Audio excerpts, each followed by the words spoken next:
Keyin соттук реформа боюнча сүйлөшкөндө бул дагы толук колдоого алып, алардын өзүнүн бул боюнча ойлору болуп жатканын айтты. Көз каранды сот болуш керек дегенге толук кошулуп жатты. Себеп дегенде мен мурунку президенттин, мурунку парламенттин кетирген кемчиликтерин айтып, андай болбош керек экенин түшүндүргөнгө аракет кылдым.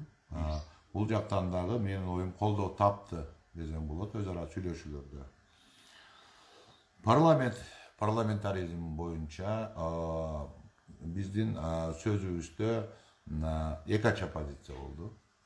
Бул киши ар бир президенттик башкарууну жактай турганын, партиялык система менен бир округтуу мандатка барарын, бирок аны дагы өзү чечпей элге саларын айтты. Бул боюнча кызуу талкуу болду. Мен дагы өзүмдүн позицияларымды айтып чыкканда, аягында сөздө элге салалы, эл чечсин дегени мен оюмча туура болду. Чын эле эл баарыбыздан улук, эл баарыбыздан бийик, элге салалы, эл чечсин деген сөз мен оюмча акыйкат сөз деп башыйдым. Бирок бул боюнча парламентаризм боюнча мен өзүмдүн оюмда кала береримди. Жана парламентаризм идеясын айта береримди айттым. Ал киши дагы бул оюмду түшүндү. Курултай боюнча мен бизде Аксакалдар институту таза талкаланып жок болуп бара жаткан акыбалга келип калышы коркунучу жөнүндө айттым. Бул биздин салтыбыз экени, аксакалдар дайыма жол көрсөтүп турчу. Биз аксакалдарды дүжүр аксакалдарга, акшакалдарга деген сөз менен Аксакалдар институтун талкалап жатабыз деген өзүмдүн оюмду, пикиримди билдиргенде ал киши дагы буга макул болду. Жана ошол курултай системасына ушу Аксакалдар институтунун механизмине кошо киргенге өзүнүн оюн айтты. Ошентип негизинен 5 маселе боюнча сүйлөштүк. Биринчиси билим боюнча. Бул боюнча 100% бири-бирибизди түшүнүп колдоого алдык десек болот. Маданият боюнча, негизи менен маданияттын кишиси болгондуктан мен абдан кубанганым, маданият боюнча менин идеяларым толугу менен 100% колдоого алынды. Сот системасы боюнча берилген механизмдерди ал кишиге жакканын көрүп аттым. Бул боюнча сөздөр болот деп айтты. Негизи мен оюмча сот реформасы боюнча 80% биз оюбуз дал келерин байкадык. Парламентаризм жана президенттик башкаруу боюнча эки ача кеттик. Бул жерде баары бир бирок партиялык система болуш керек экенин айтып атты ал киши. Бул жерде эми бир 15% бири-бирибизди түшүндүк десек болот. Бирок ар бирибиз өзүбүздүн оюбузда калдык. Аксакалдардын институту жана курултайдагы аксакалдардын механизми боюнча айтканда, бул жерде бир 30% бири-бирибизди түшүнүштүк десек болот. Жыйынтыктаганда негизинен мен бул сүйлөшүүлөрдү ийгиликтүү деген чечимге келдим. Анын үстүнө эң биринчи эле менин максатым ушул маданиятчылардын үнү угулбай, маданиятчыларды кандайдыр бир сыртта калгандай маанидеги иштер болгондон кийин биздин үнүбүз угулуп, керек болсо сүйлөшүүлөр болуп ортодо, ал жерде маданияттын, билимдин ролу жөнүндө алдыда кетип бара жаткан фаворит өзүнүн шансы бар киши менен сүйлөшүү абдан туура болду деген ойдомун. Анын үстүнө азыркы убакта эгер чындыгына келе турган болсок, көпчүлүк эл ооп, муну мен өзүм дагы кол чогултуп, кол топтоп жүргөндө өзүм сездим жон терим менен. Менин дагы штабымдагылардын баары муну тастыктап жатышты. Көпчүлүк эл азыр Садыр Жапаровго ооп, лидер катары таанып турганда, өзүбүздүн баардык позиция болбосо дагы маданият боюнча өзүбүздүн 100% позициябызды алып калганга аракетке бардым. Өзүм бул саясатчыл эмесмин деп айтып жүргөм. Баягыда бир тамаша кылып айттым.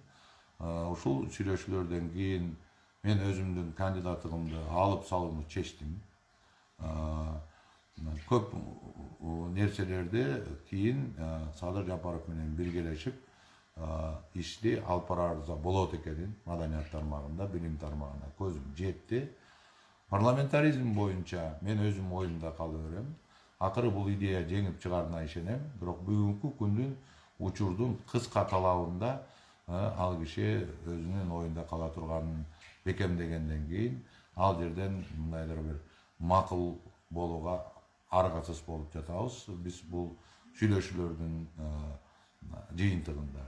Бирок парламентаризм баары бир бул улуу иш. Ал кандайдыр бир өзүнүн учурунда өзүн далилдейт. Бирок азыркы маалга караганда ал өзүнүн жолу менен бара турганын айтты.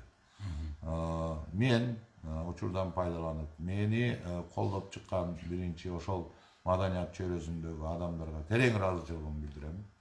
Мен ишеним менен айта алам, мен сиздердин талабыңарды талаштым, татыктуу талаштым деп ойлойм. Биз эске кала тургандай жумушту жүргүздүк.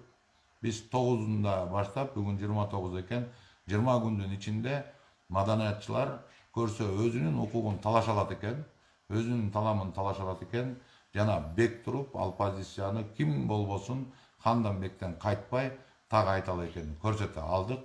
Мен силерге чексиз ыраазымын, ыраазычылыгымды билдирем. Ошол эле биринчи колдоп чыккан саясатчы Өмүрбек Ширкеш Текебаевга мен ыраазычылыгымды билдирем. Туура мүмкүн менин бул алышым ал кишиге көп ынана бербестир, бирок Текебаев акылгөй данышман киши, эмне себептен мен буга барарымды ал түшүнөт деген ойдомун. Андан башка колдоп чыккан Жомарт Сапарбаева, Евгения Строкова деген кишилерге дагы мен терең ыраазычылыгымды билдирем, саясатчыларга. Аларга айтарым, демократиянын таламын талашып аракет кылдык. Евгения Строкова айтарым, биз билим боюнча бардык позициялар менен такташып, макулдашып алдык. Билимге чоң көңүл бурула турганы тастыкталды. Ошо менен 9-unda башталган, 29-unda бүткөн саякатка болгон сапарым ушуну менен аяктады десем болот. Биз эми коомдук маданият иштерине кайта кайрылабыз. Садык байке, эмне болду? Сиз ушул команданы түзгөндө айтпадыңыз беле, аягына чейин барам деп, анан кийин 30 000 кол топтолду мына бүгүн. Анан кийин эмне сизге кызмат сунуштадыбы, жанагы позицияларды сүйлөшкөндөн башка? Эмне бул мындай чечимге барууңузга эмне себеп болду? Мен дайыма айтып келем, эч кандай кызматта мындан ары иштебейм. Эч кандай кызматта. Мен коомдук кишимин. Бирок кээ бир учурларда ушундай артка чегинүү болот экен. Абдан ойлонуп, толгонуп көрдүм. Каталдуу жеңилиштен кээде аз да болсо жеңиш менен ошого топук кылганды үйрөнүшүбүз керек. Биз дагы да болсо, эгерде ошол чакырышып сиздин көңүлүңүзгө төп келе турган ойлорду бөлүшүп, анан ошого кээ бир көптөгөн позицияларыңызга макул боло турган болсо, андай нерсени аттап кетүү мен өзүм текебердик деп түшүнөм. Адам болгондон биз Кыргызстан десек, кыргызбыз десек, сүйлөшүүлөргө барып кышыбыз керек. Бирок сүйлөшүүлөр жапакештик, кошоматтыктын негизи эмес. Мен дагы бир кайталап коеюн, Садыр Жапаровга мен мынтип айттым. Биз чыгармачыл кишилер, өзүбүз эркин болобуз, өзүбүздүн оюбузду айтабыз. Биз сизге жасакерлик, кошоматчылык сөз айтпайбыз. Бирок биздин пикирибизге карабай, каршы пикирибизге карабай, ай сайын бизди кабыл алып туруңуз деди, ал сөзүн берди. Ай сайын пикириңерге карабай, каршы айтканыңа карабай, мен кабыл алып турам. Себеп дегенде чыгармачыл кишилерди мен эркин кишилер катары түшүнөм деп. Сондуктан ушул чечимге келдик. Менде бир суроо бар. Азыр ушул сиз санап өткөн макулдашуулар, пункттарды эгерде аткарылбаса кадамдарыңыз кандай болот? Мен оюмча аткарылат деген ойдомун. Себеп дегенде бул сөздөрдүн баарын отурганда менин досум Алмамбет принципиалдуу досум. Ал чындык дегенде Ханданбектен кайра тартпаган досум баарын тастыктап берет. Андай болсо, эгер аткарылбай турган болсо, биз дайыма Садыр Жапаровга ал өз сөзүн эстетип жүрөбүз. Мен оюмча ал киши ким болбосун, негизи мындай лидер болуп алдыга бараткан киши сөзүнө турат деп бекем ишенем. Менче эгерде дагы суроолор болбосо биз эфирибизди жыйынтыктасак. Bir-birlerine суроо болсун.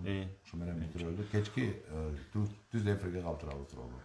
Урматтуу Facebook колдонуучулар, биз эфирибизди аяктадык. Кечинде саат 20:30